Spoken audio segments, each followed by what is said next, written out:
Good morning, everybody. West Coast time. Welcome to our Friday morning space show program, and I am your host, David Livingston. Thank you very much for tuning in. Before we start our program with Chris Carberry, just a couple of very, very short announcements. Sunday is Manuel Cuba from Europe coming on, Luxembourg, and he has Caesar, who is a gent in the space industry and satellite industry in Peru, joining him. So that should be a pretty interesting show. We've never talked to anybody with Peru or actually any of the South American countries. I used to have a caller who would call me or email me from Venezuela, but I have not heard from him in a long time. But he was never a guest from the program. So I'm really looking forward to that. That is on the 14th. Um, Waiting on acceptances for June 16th. There's an MIT program for Hotel Mars, and Andrew Rush of Starcatcher is Friday, and then there is no program on Sunday, Father's Day. And the following week, there's no Tuesday show because we're doing a Monday show in the morning, 9 a.m. my time, um, with former NASA engineer, and I always pronounce his name wrong, but it's Dr. Thomas Zurbuchen, and he lives in Switzerland, but he's traveling in the U.S., so he's doing the show while he is here in the United States. So that is what's coming up. Um, and those are my announcements for right now. But Chris Carberry is with us. He's the co-founder and CEO of Explore Mars. Chris, who was the other founder of Explore Mars? I thought you were the founder. We had several founders. When a group of us broke off from the Mars Society back in 2009, a small group of us formed Explore Mars early in 2010. And that included people like Artemis Westenberg, Gary Fisher, and Steve McDaniel, who are all on the basically board of advisors or advisory board or steering committee rather of the Mars Society originally. But we have a lot more. Most of them have moved on by now, so it's mostly. I think I'm actually no Gary Fisher's still there, so we still have two of the original founders with the group. Um, anyway, everybody, the Mars Explore Mars is a 501c3. Chris is really an authority on Mars. Explore Mars, I think, is probably the best of the Mars conferences if you've never been to it, and he'll talk about that because the next one is coming up. But he is in the Beltway, and he does appear from time to time before our lovely members of the Congress to make the case for going to Mars, and he has survived that. He is an author, and he speaks at conferences. And if you go to exploremars.com and go to about .org. .org, right, and go to Teams, you'll see his full bio. Plus, it's on the Space Show website. So, Chris, we welcome you back, and you have yet another book. So, why don't we start out with your latest book to tell us about it? Well, great to be back on, and first time on Zoom for the show. So congratulations on your shift over to Zoom. And so yeah, new book. This one's a little bit different than the other ones. As you know, I did Alcohol in Space, the Music of Space. Both Alcohol in Space was turned into a documentary film. We're just turning the Music of Space into a film. And when I was chatting once with the director of the films, Sam Burbank, he suggested that I write a book called Sex in Space. I decided I wasn't the right person to do that, and I didn't necessarily want to write an entirely new space book. So we decided maybe we can do one with different people contributing chapters. Now, as it turns out, that ended up being a lot more challenging than writing it myself. So I'll never make that mistake again. But we have a wonderful lineup of about 23 authors, and it's called Future Spacefaring Society. And what we're doing is you have three sections of the book. First section's looking at where we are right now, current mission architecture, policy, science, national security, so where we are now. This middle section it looks at all the innovations we need to create sustainability in space, like creation of, manufacturing food, ecosystems, etc. Those sorts of things that we need, we can't live without if we want to have sustainability in space. Then this third section goes a little further out. Once we've achieved basically civilization in space, we look at things like kind of fun things like sports and music in space, but also looking at, for instance, if humanity is living for generations on Mars, what what would how would the species change when we're living in one-third gravity, different environment, cut off from the rest of the species? And like, for instance, Scott Solomon, who just wrote the book Becoming Martian, wrote that chapter for the book.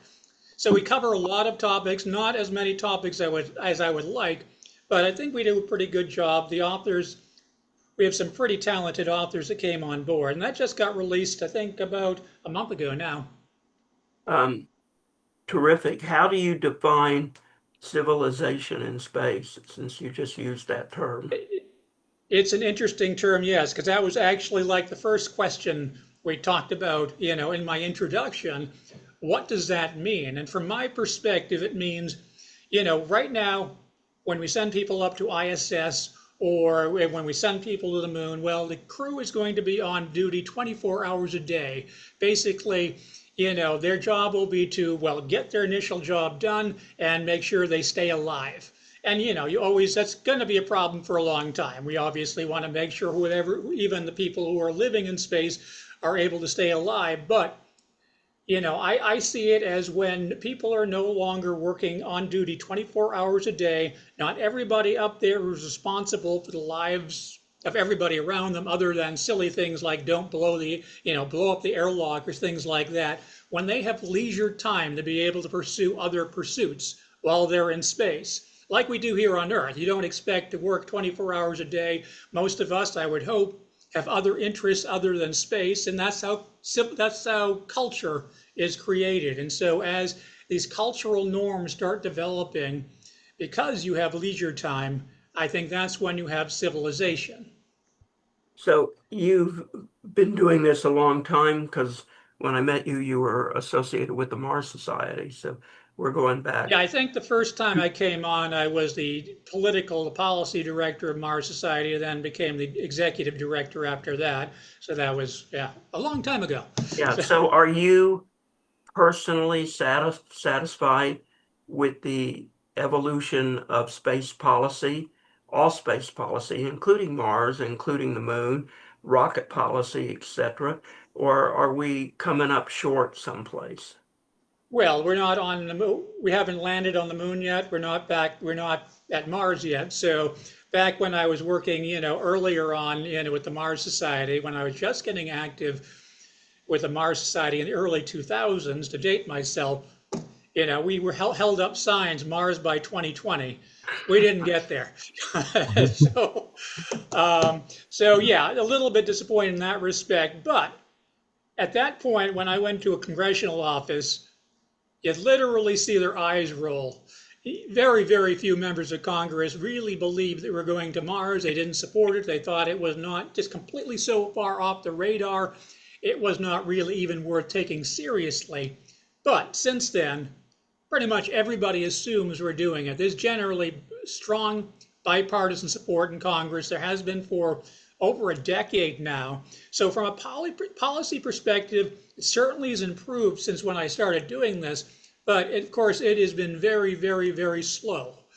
And I wish we could have done it much faster, even though as we've changed presidents in the last 2 decades, we have actually managed to keep some focus, keep Moon and Mars as the primary policy objectives, even though there have been changes in architecture as we went along. We have been able to maintain that, but it has been a very long, long slog getting from there to here. So hopefully, with this new initiative, hopefully now we'll be able to get back to the surface of the moon by the end of this decade. But our biggest policy concern right now, and I should state very clearly, we are very much for returning to the moon and returning to the moon as quickly as possible.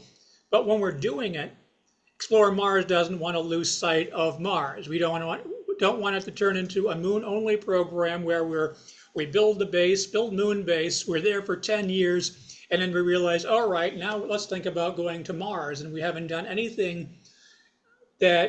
planning for Mars in the meantime. So our primary objective is making sure that we deliberately use our time on the moon to use that information, use the knowledge we learn to feed forward to Mars, so there's a chance we can get to Mars in the 2030s. So, what specific policy or details are you advocating? If you were going to Congress tomorrow, what would you be saying? Two things, more than two really, but two general categories. First off, not everything, a lot of things we're going to do on the moon are highly relevant to Mars anyway. Not everything, it's not a perfect analog, of course, there's no atmosphere on the moon, etc. But as we are learning about logistics, as we're perfecting eclipse, we need to make sure we deliberately think about these things and start applying it to mission architecture for Mars. So don't just be completely lunar focused when we're on the moon. Use that. These are the easy things. This is the easy thing to do. If we're already doing it, making sure we're thinking about this within the context of Mars.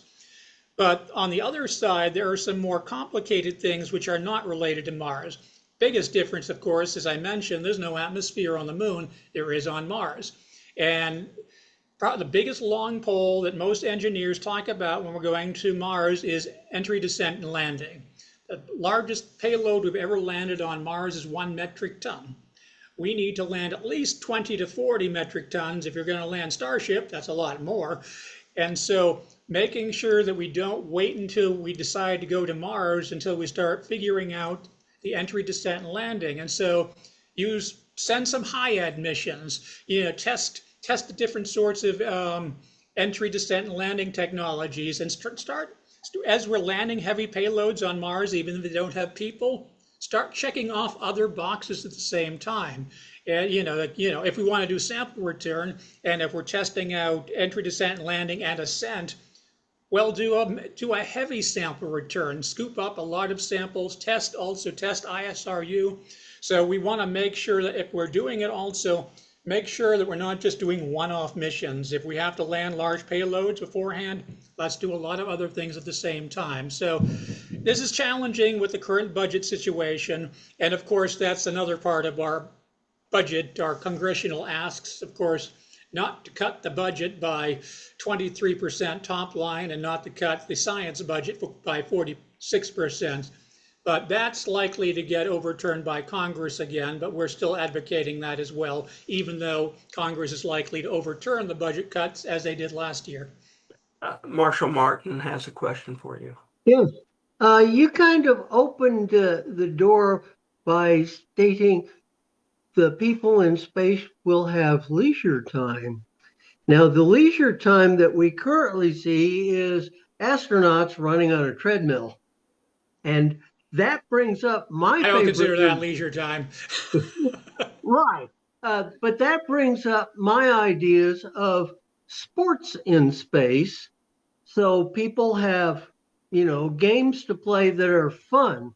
Now, my first thought was basically like racquetball, handball. You have a big cube and you cut the G rate in half, and that means you can jump twice as far. You're bouncing off the walls. Would be a great deal of fun, I would think. Has anybody else talked about space sports? Yes, actually, there's a chapter in the new book, also about space sports. There are a number of groups. Actually, I remember even back in my Mars Society days, can't remember who it was. It was somebody who used to had an actual organization focused on the prospect of space sports. Can't remember what the name of that is anymore, but there are a number of people who are talking about it.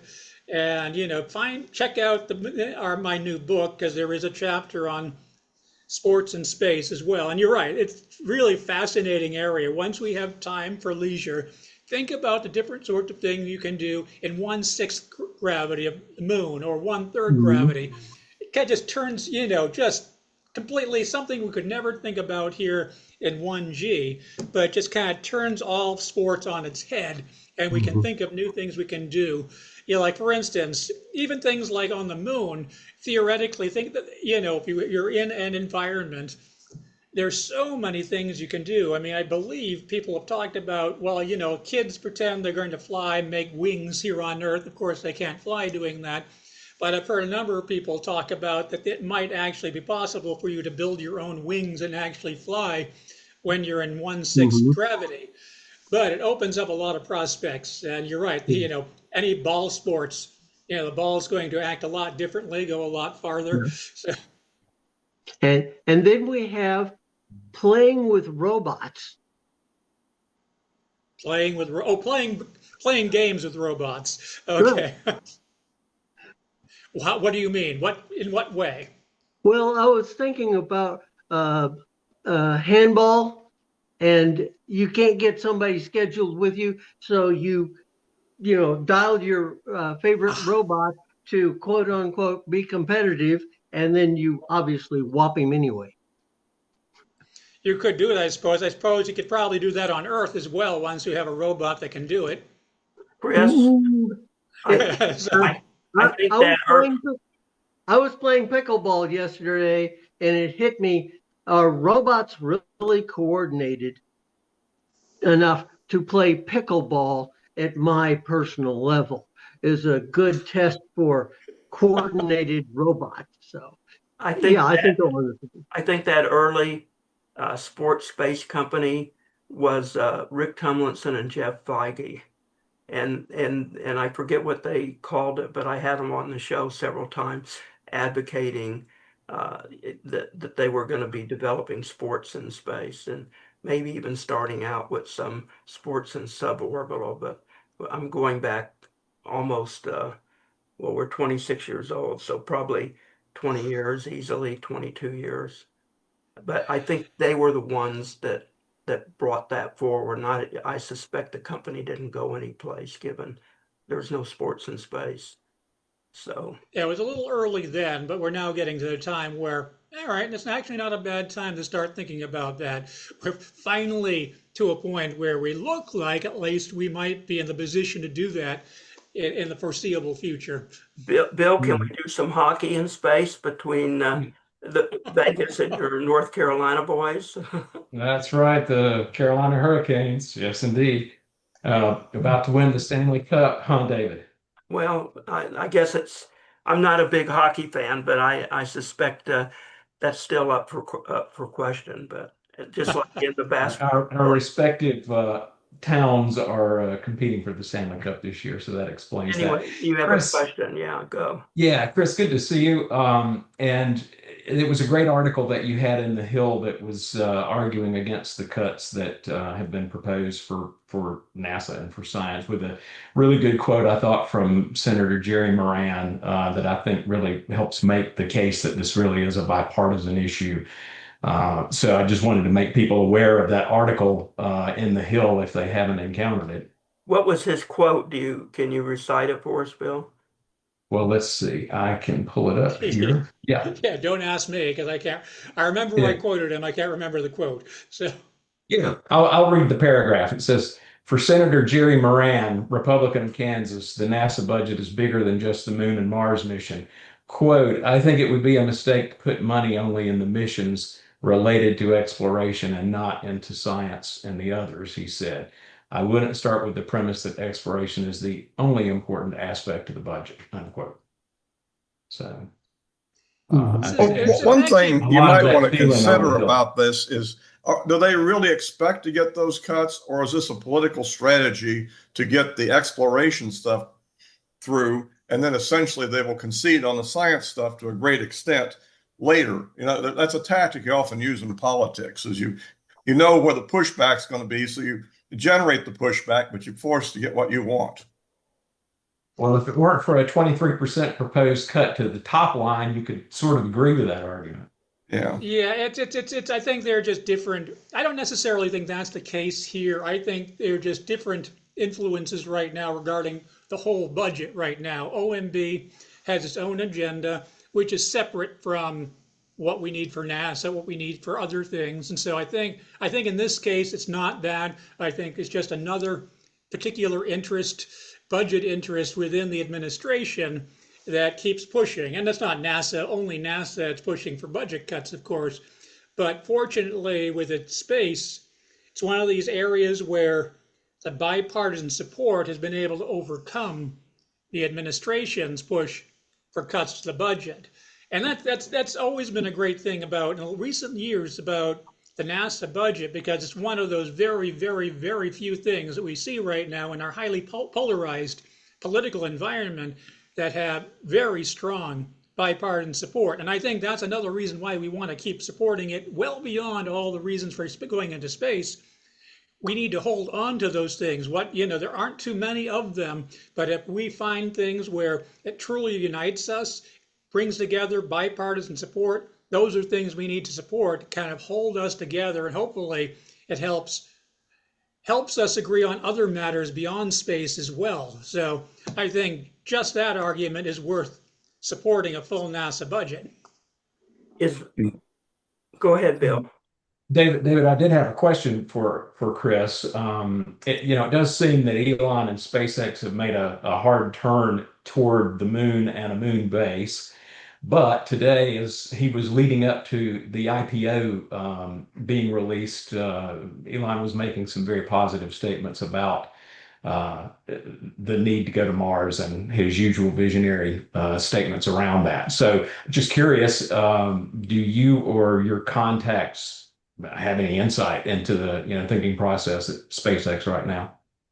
You mean why they seem to make a change and go for lunar base before? In terms of redirection of resources around the topic. Well, I think it was realistic right now. I think I think he could see the writing on the wall that NASA started shifting towards potentially going towards Blue Origin as the more favorable potential first lander on the moon. And I think he realized we need to refocus attention to make sure that NASA knows and the administration knows that they are, devoted to going to the moon, and it's not an afterthought on the way to Mars. So I think that's the real reason, because I think they were afraid they might lose the lunar landing contract because of everything being shifted in the last several months. So I think that's the real reason. But even recently, he has mentioned, I think even with his IPO, I think, isn't there something written in there that he doesn't get paid until there's a city on Mars or something like that? I can't remember what the exact. There is some incentive to that effect. I don't know the specifics. It's a million people on Mars is the criteria. With a timeline. No timeline. I thought no timeline. No. So Elon's kids may be the ones collecting the money. So, can you tell if Congress treats Moon and Mars equally, or seems to have a preference or a knowledge base greater for one than the other? Sorry, can you say the question again? Sorry. Can you tell if Congress in general has a preference over Moon or Mars, or do they treat them equally, and do they have a knowledge base greater for one or the other? Things have shifted a little bit over the last few years, but I think there is generally support for both within. Which one actually has more support right now? Actually, I can't tell you that, because once again, we're re-engaging a lot right now, trying to figure out where everybody stands, because for many years Mars was really definitely dominated. They were, particularly pre-COVID, Mars by far had more support within Congress and at NASA. But since then, and particularly in the last year, there have been a lot of shifts. But I think there is still pretty strong support for both. So that's what our goal is right now, to be clear when we go to Congress. We are absolutely supportive of going to the moon and the moon-based plans, but making sure that we harness that support for Mars within Congress to make sure that they push when they are revising the budget, and usually when, at least in the past, when the president's NASA budget comes down, Congress usually says, we just consider those suggestions. That's shifted a little bit in the last few years, generally regarding the budget, of course. But for NASA, I think that's still the case. And so as Congress is beginning to give its input, overturn the cuts, and then provide its input in the budget, I think this is where, the items that we think need to be done, we hope will be added in. I think there's enough Mars support where we can get enough done, enough committed to keep, well, basically keep our eye on Mars as well. Do you outreach for Mars to any of the Artemis Accords participants? Any of the countries? Yeah. We're in contact with various space agencies around the world. This year, it's like, for instance, with our upcoming Humans to Moon and Mars Summit, it's a little less than usual. We decided to focus it a little more, U.S. focus this year. So it's not as much as we usually do with the international coordination for the Congress, but we absolutely do. And right now, we're beginning to ramp up to do a lot more international programming and start working with these various countries. Right now, I think there's 65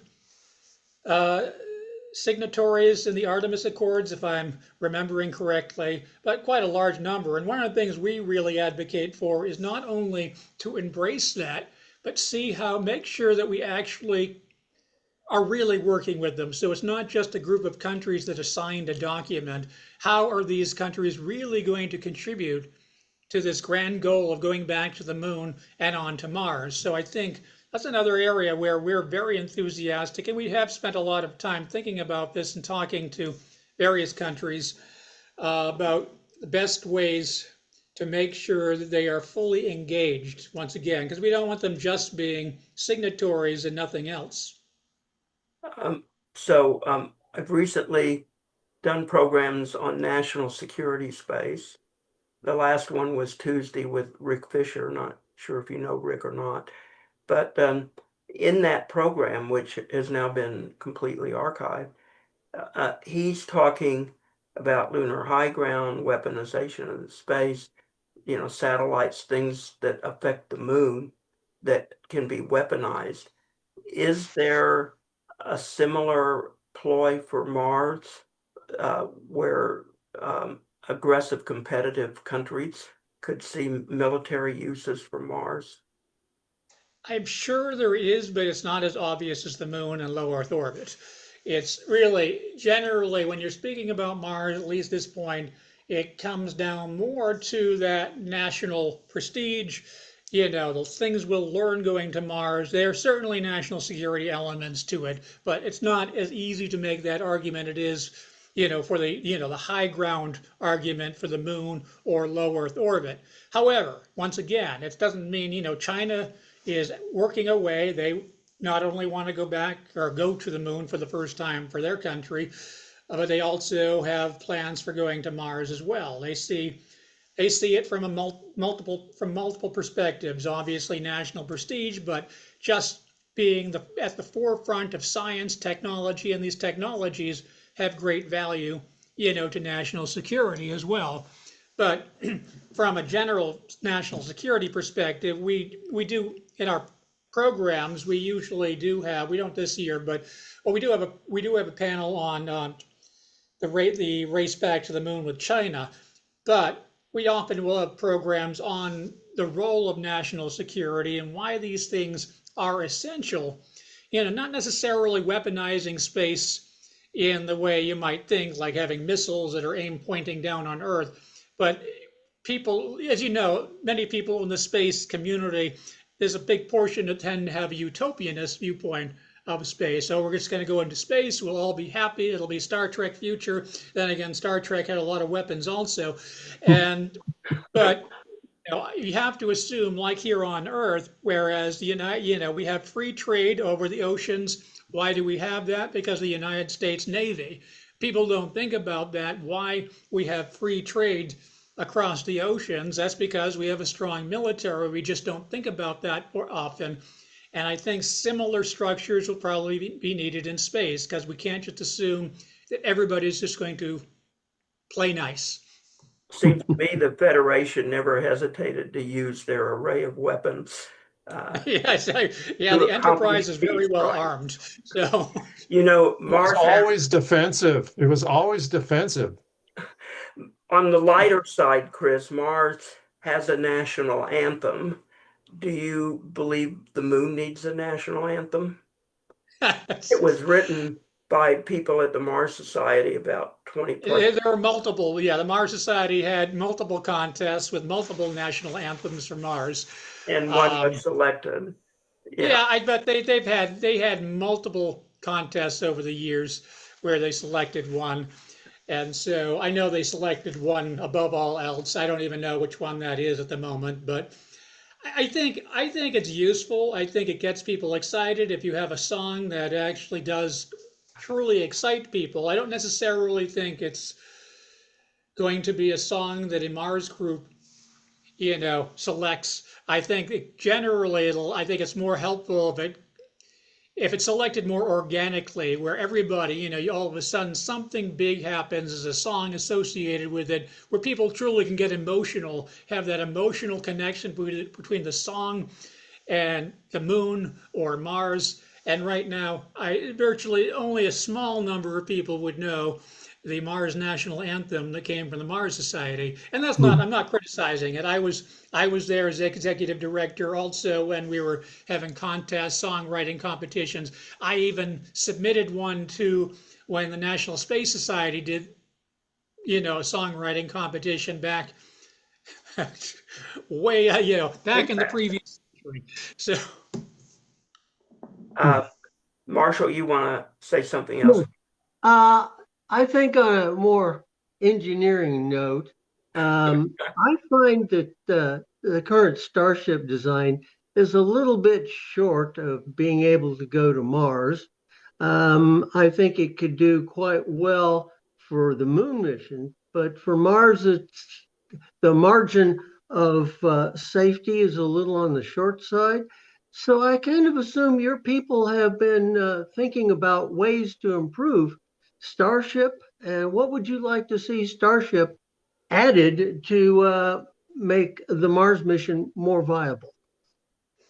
thank you for that. And just little background, of course, I'm a policy person. Of course, I follow all of this and talk to all the engineers. So I'll just want to make sure you understand the limitations of how far I'm going to go into the engineering of Starship. But also, before I answer your question, I want to address something that David brought up before we went live, because he mentioned that somebody, I can't remember who else it was, had asked the question, he wanted a question asked mentioning that he thought Explore Mars had not been in favor of Starship or other private alternatives like Blue Origin and were more focused on SLS and Orion.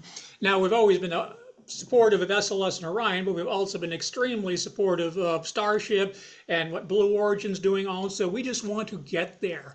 We want to make sure that we have the most viable system going. And so as for Starship, yeah, we've certainly heard a lot, I've certainly spoken to a lot of people about the challenges of going to Mars, and yeah, it still has to achieve a lot of things before it can land on the moon. But I'm not going to go too far down the direction. But I was interested by a couple of people who brought up alternates for the full Starship concept when going back to the moon, at least.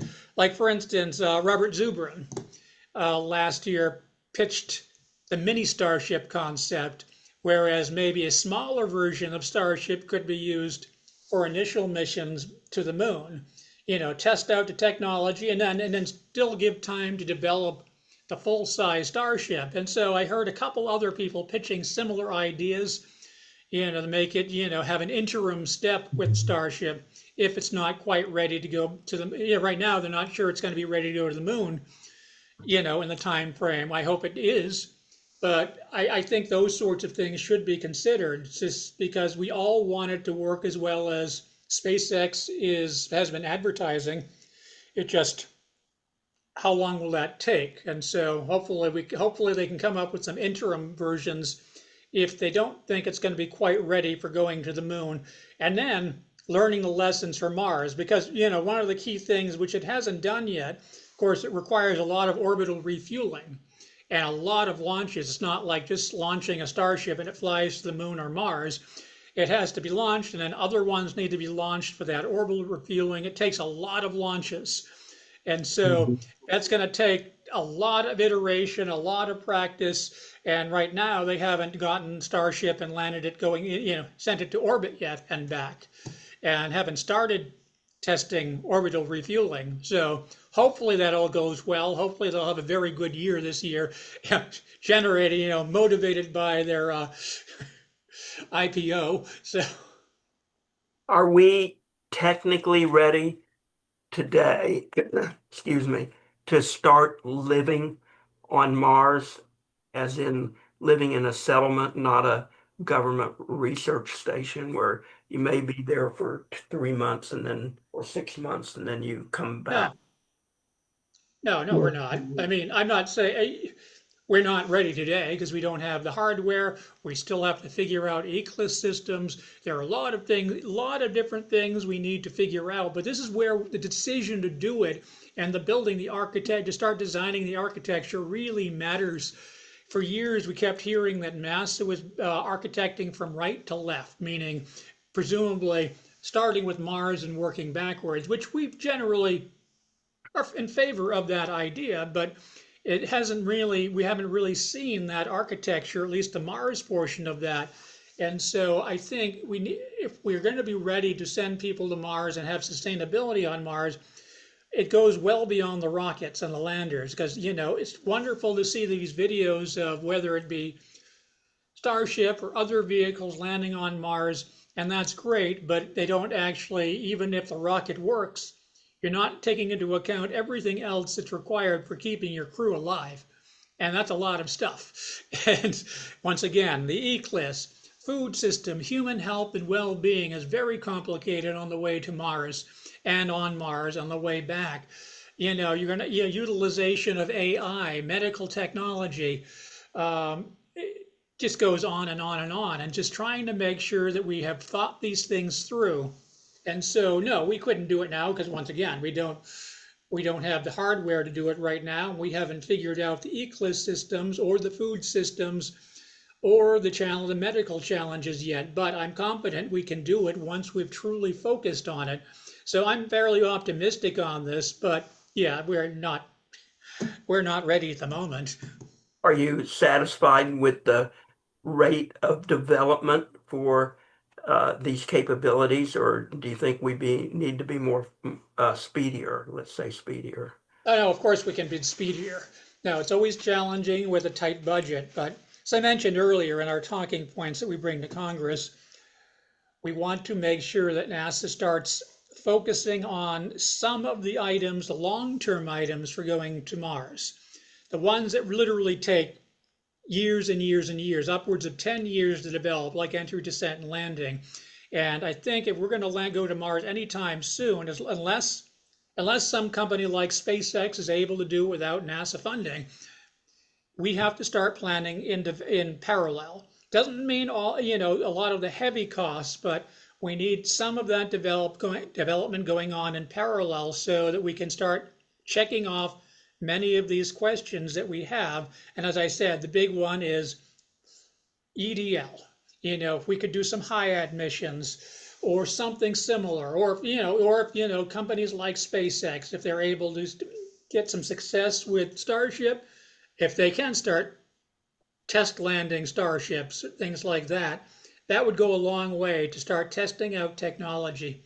Because otherwise, we're going to find ourselves, even when we have a moon base, Mars will be perpetually 20 years away still, as it has been for the last 60 years. It's been 20 years away. So, Speaking of which, I went to my first H2M in 2016, and at that time, the thinking was, mid 2030s, so 20 years out.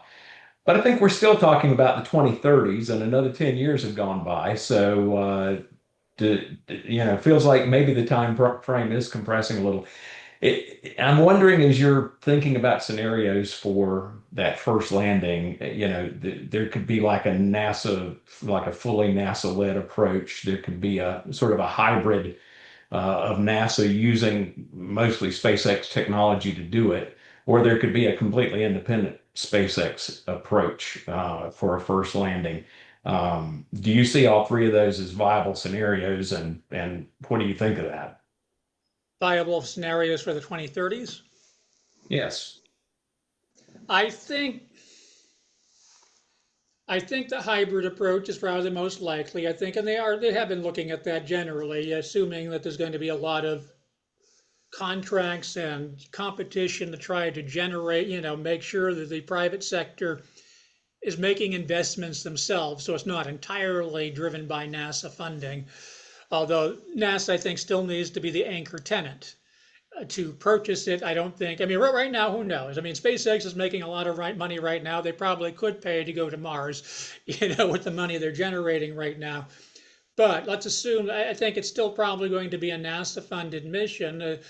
And so I think it's still viable, but every year we go by without checking off, learning some of these, you know, answering some of these questions, making developments, advancing some of these technologies, it becomes less and less likely. I think we still have a chance of landing in the 2030s. Whether 2035 is viable or not, at least with humans, is probably not realistic at this point. But I'm still optimistic. We're still advocating for the 2030s for humans to Mars.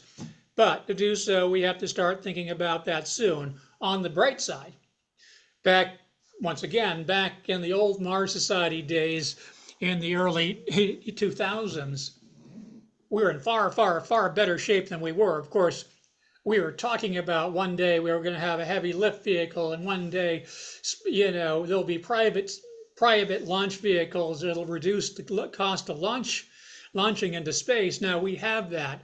We're far, far better off than we've ever been to do this. So I think as long as we can get focused and streamline a lot of the decision making, we still have a chance. But it's really hard, but I think there's nothing wrong with aiming for that goal. If we miss it, that's fine, but we're going to get there a lot faster if we set an ambitious goal than if we just say one day we're going to Mars, where we'll go when we're ready. Well, that means we're never going. So Hey, so I got a question.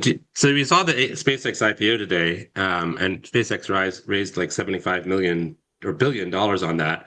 Do you think this sort of represents a shift in how space financing will happen? Like it's not so much the government gives money to NASA or other space agencies and tries to justify that spending with research and things, so much as people get excited and vote with their wallets and try to buy stock. I mean, I don't know if you think these people are all duped by the SpaceX IPO or they did it because they believe in a future where we go into space and they kind of just want to put their money there. yeah, that's interesting. I'm going to answer the part of why people are investing. It's a good question regarding that. I think it's a combination of people. I think there are a lot of passionate people who believe in Elon's goal of a city on Mars one day, really investing in the future. So I think that's part of it. I think there are a lot of people, of course, who see they're going to make a lot of money on it. I think everybody wants to make a lot of money, of course. I don't think anybody's probably investing saying, I hope I don't make any money on this. I'm just investing in Mars. But it's a hard thing to say. I think most companies are still going to rely on government funding, and NASA, in SpaceX, most of its history has also relied on NASA funding. And of course, back before, in the early days of SpaceX, before the Falcon 1 had launched successfully, SpaceX was that close going bankrupt. And then they finally got that, just before they did, they got a NASA contract for the cargo to ISS, and that literally saved SpaceX. And now they are the behemoth that they are right now, bigger than anybody. And so it's hard to say, but I think for the time being, once again, this will be driven primarily by NASA as the anchor tenant. But once again, it's hard to say now, depending on how much money is made with this IPO with SpaceX. level of money being, that might come in on this. And, since they are, but, it also depends how much that IPO shifts the balance of power within SpaceX. I don't think it was so much stock that Elon has released much of his grasp over the company. But most other companies aren't able to start spending money and iterating as quickly as SpaceX has based on the founders' passions. Most companies have to answer to their stockholders. Is this going to make us a profit in the long run? And generally the answer has been no with most companies, but SpaceX has had the luxury of having an extremely passionate founder who's had control of the company. Hey, Jossie, Chris. Yeah. Hey, Chris. As far as the average person participating in space development, I noticed on Explore Mars, you have a section on trades in space. Can you speak more about that?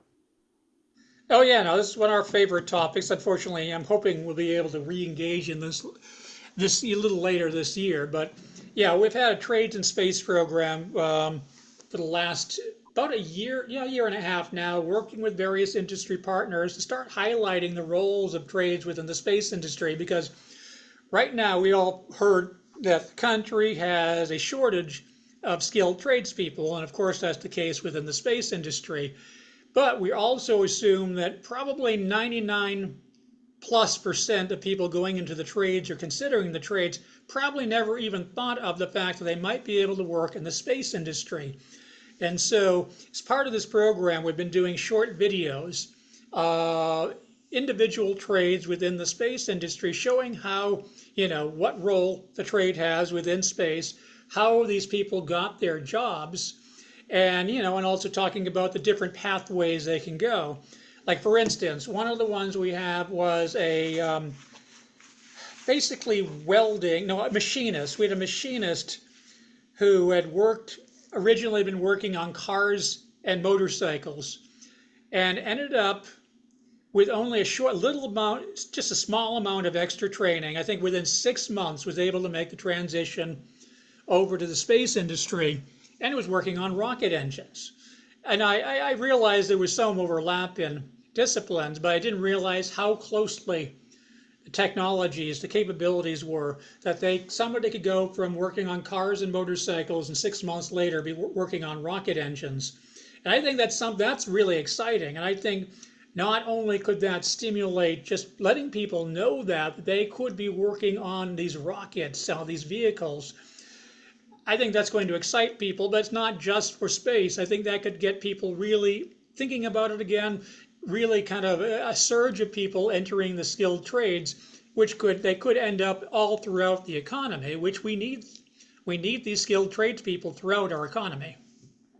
So that was a general motivation, and I think there've been, there's been interest in the White House, other places. You start being more formal in these programs, but generally we've also noticed that there isn't any central group that's been managing these topics, at least within the space industry, around the country. There are groups like Space Florida, which have done a remarkable job in Florida and have made connections around the country. But it's mostly, as you can imagine, most of the groups focusing on skilled trades in the space industry are big space states, as you can imagine why that would be the case. So it's something we're trying to do and try to build partners. We just haven't been able to follow up on it this year, but I was planning on kind of re-energizing it as we get into the second half of the year. That topic might be a good lead into talking about some of the things that you're going to be having at H2M this year. Indeed, and as I'm doing that, I'm going to actually plug my laptop in so I don't lose power. And I noticed that it's humans to the moon and Mars. This is the first year you're including I need to change is that correct? Change my Second term. year. Actually, last year we changed it to the Humans, the Moon, and Mars conference, and it's kind of funny. People assume, because often people would say, "Oh, you're only interested in Mars." No, we've always had lunar programming. we've had a lot of lunar programming for years, but people always assume we just had tunnel vision for Mars. And so we finally decided to change the name because it really reflected what the programming was. We've always focused on how we can utilize the moon to get to Mars. So we figured we might as well change the name to reflect that and also reflect the fact that, we know this is what NASA's doing. And so to make it align a little more with, the program of record as well. So, so we have a lot of programming and, we'll be, the first day, as you may have seen, it's taking place for the first time in Houston, Texas this year at Rice University. First time we haven't done it in Washington, D.C. And we'll be doing it in the lovely month of July in Houston when everybody wants to go to Houston. It'll be indoors, though. We won't be doing outdoor sessions. And so first day, we have a couple workshops.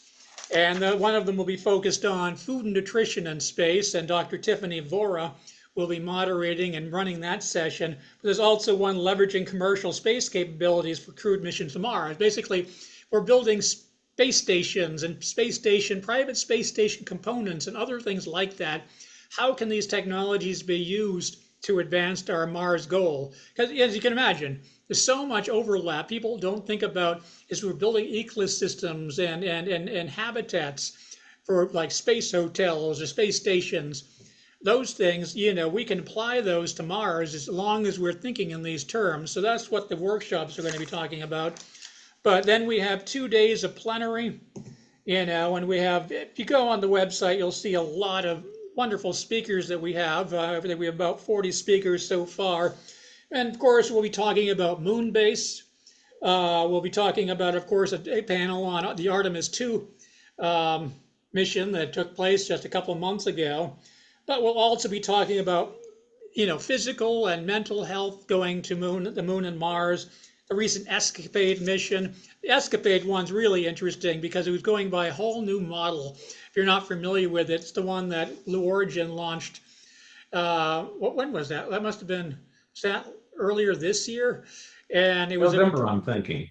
Yeah, it was kind of a collaboration between NASA, Rocket Lab, UC Berkeley, and Advanced Space, to send two dual small satellites to Mars, but using a unique trajectory, so they could launch the mission on an off year, meaning, we only have a launch window for Mars every 2 years, and they were able to launch on the off year.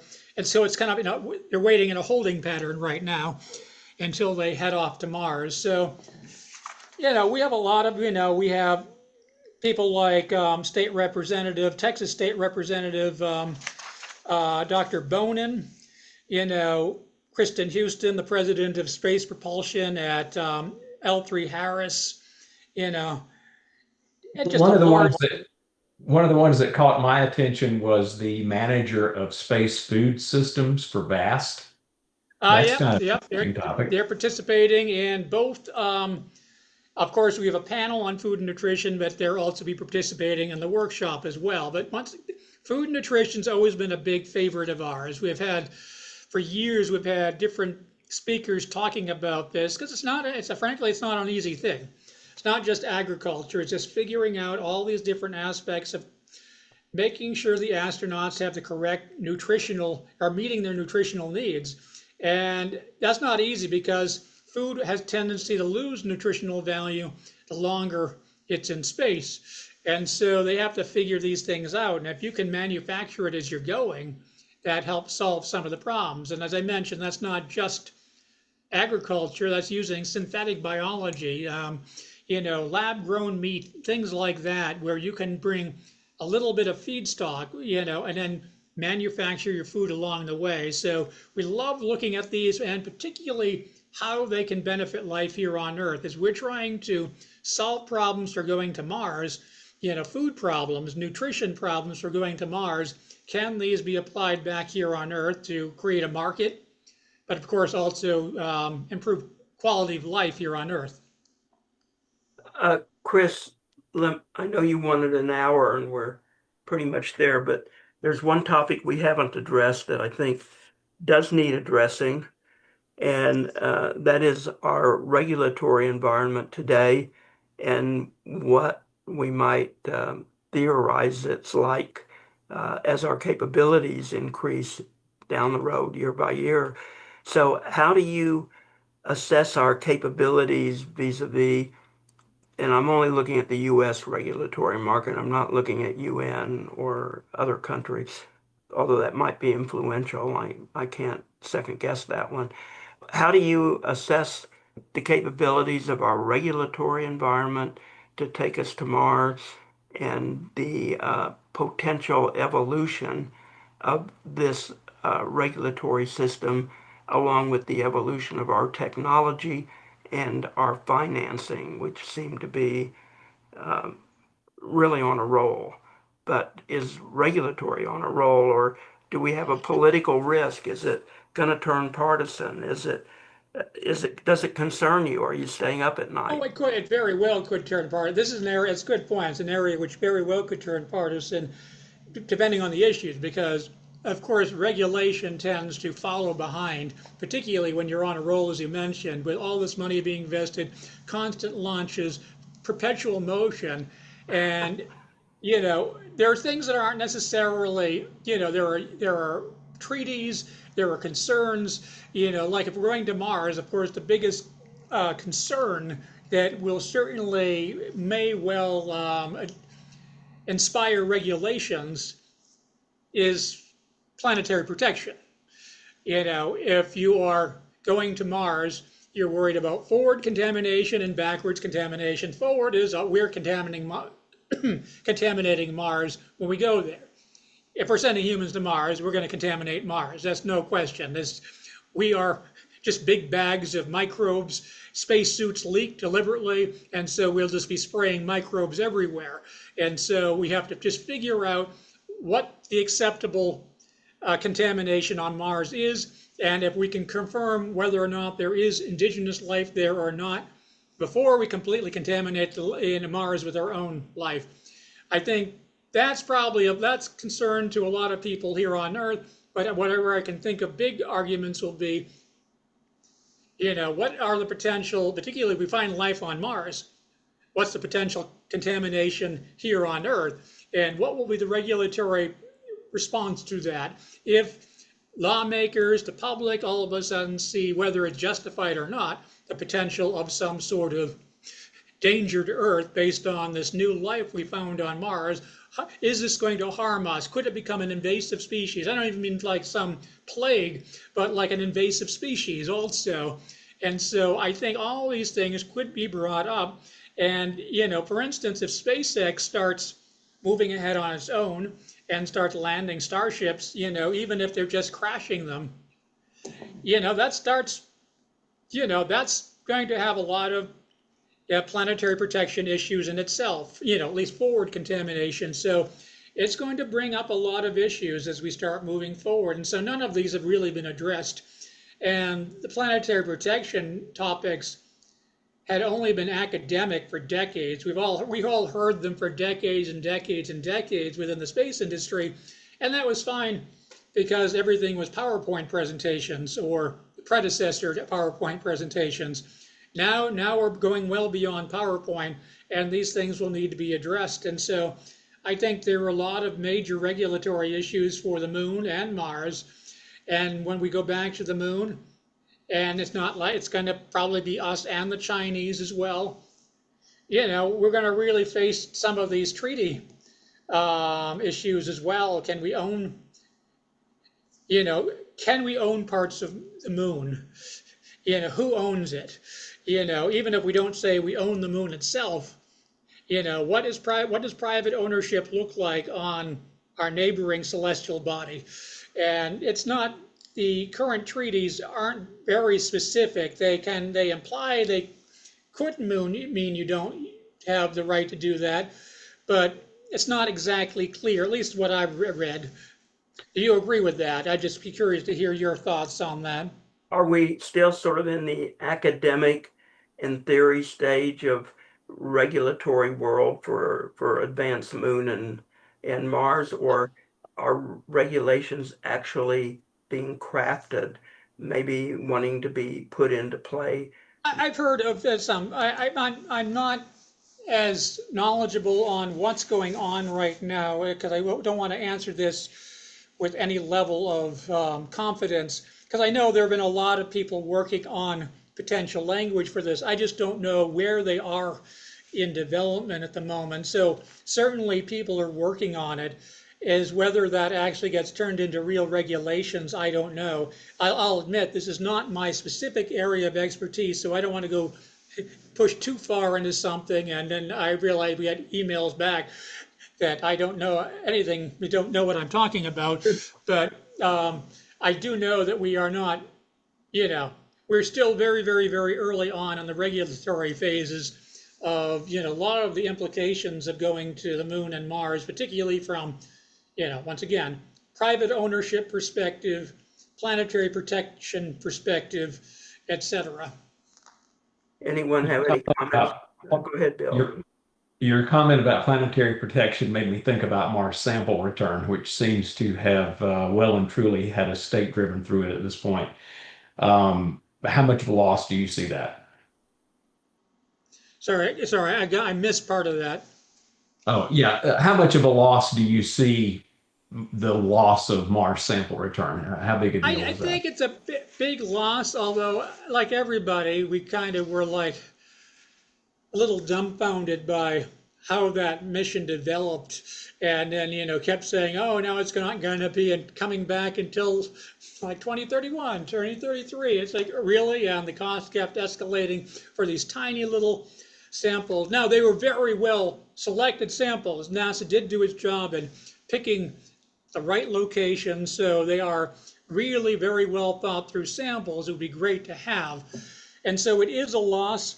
But as I mentioned earlier, it would be great if we could try to check off multiple missions at once. If we start testing out heavier landers on Mars, can we collect those samples or something similar and larger amounts and try to, as I said, check off multiple boxes at once? Because I think these one-off missions, while they have been useful for the last few decades, if we're getting serious about going to Mars, we have to assume the different disciplines will be integrated. It's not going to just be a science mission. It's not going to be a human exploration mission or a technology development mission.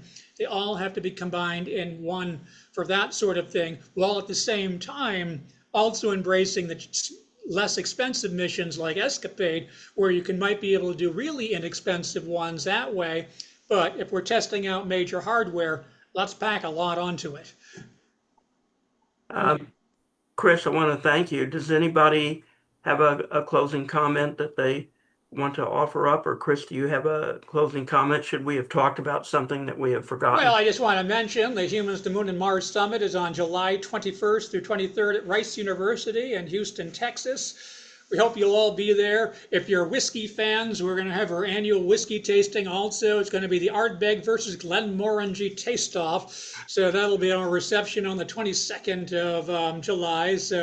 But take a look at the website at exploremars.org under the conference site. I'm sorry, during my section talking about the conference, I didn't do a very good job, I don't think, kind of articulating all the different topics. So go there, you'll see a lot of great speakers. Great topics. The agenda, if it's not there yet, should be there in the next few days. So you'll be able to see all the topics there and the speakers. But it'll be very exciting. We're excited about being in Houston, and and we'll be sending out a lot more announcements soon. Are you live streaming it like you have before? Live casting?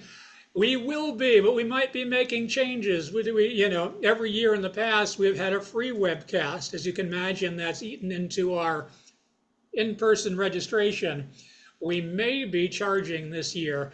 We should be making that announcement hopefully within the next week. Okay. And could you tell us a bit about how you find your speakers and how often the conference happens, that kind of thing? It happens every year. Usually frankly, every year until this year, it's happened in mid-May or early to mid-May. This is the first year we moved into July. That was mostly because trying to find the time we could do it in Houston. As you know, the World Cup is going on. It's happening in Houston also, so we had to avoid June. So we moved to July. So we'll see. We might be in Houston next year also. We haven't decided that yet. But It's every year, and it has turned into, I think, the most successful Mars-related conference, or now Moon the Mars-related conference every year. How do you find your speakers? Like, is there an abstract submission process, or you just go out and look for people? Generally, this is one of these areas where, unlike others where we have a call for papers, this is one of the areas where I keep a fairly tight control over the agenda. I mean, we work within a team, but generally I devise the agenda and I pretty much go out and ask probably 95% of the speakers myself. Okay. You do know Houston has a high humidity rate in July. No, I hadn't heard that. Humidity in Houston. As I said, we're doing it indoors. We're not doing it outdoors. Well, People but they may want to people go look at it out, and complain it's too cold. but So, but they do have a lot of energy, so the AC should work just fine. So yeah, no, that's why I said they're going to complain it's too cold. no brownouts. Chris, thank you very much, and we'll look forward to talking to you again, and hopefully seeing you soon. And listeners, we had Phil Swan with us today, Marshall Martin, who has left the stage, John Jossie, who left the stage, John Hunt joined us, and Bill Gowan joined us, and go Vikings. So um, um, everybody have a great weekend. Keep looking up. We're back on Sunday with a space show program. And, Mars we can see at various times of the year. Even I can see it with the Las Vegas lights. I can still see it in the sky. So it's like it's a siren. It's calling you, but hopefully its calls don't have the effect that the sirens had back in the days of Greece. But it certainly is calling. So uh, hopefully we'll get there sooner rather than later. Thank you, Chris. Appreciate it Well, very much. thank you. Goodbye, everybody, and keep listening to and supporting the Space Show, as well as Explore Mars.